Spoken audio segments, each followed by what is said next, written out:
तुम्ही वर्णमालेच्या मुळाक्षरांचे वाचन केलं, त्यापासून तयार झालेल्या 2 अक्षरी शब्दांचं वाचन केलं, परत त्याला वेलांटी काना मात्रा उकार ह्या शब्दांचं वाचन केलंय. आता 3 अक्षरी आणि 4 अक्षरी ह्या शब्दांचं वाचन करणार आहे आपण. तर पहा माझ्याकडं पण हे बनवलेलं कार्ड आहे. या कार्डावर शब्द आहे पहा भारतीय आणि त्याच्यानंतरचा हा शब्द आहे सायकल. अशाच प्रमाणे आपण तुमच्या जवळ असणाऱ्या शब्दांचे वाचन घेणार आहे. तर वाच बरं तू. दुपार दुपार वाचते. हा आहे दुपार.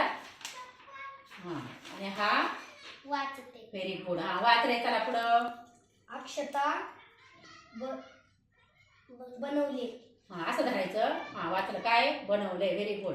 हा वाच. आकाशात. आकाशात. छान. तुझं वाच रे. वेलीचा माकड. माकड. Very good. वाच. पिशवी. हा मैदान. मैदान. छान. वाच तू. करते. करते. मुलांनी. मुलांनी. हा पालक. पालक. हा वाच तू. सैनिक. छान. बेडूक. बेडूक. हा पतंग. पतंग. हा वाच तुझं. पाऊस. हा बाजार. पहा अशा प्रकारच्या शब्दांचा वाचनाचा सराव आपण आधी करूया. छान वाचन केलं पहा. धन्यवाद.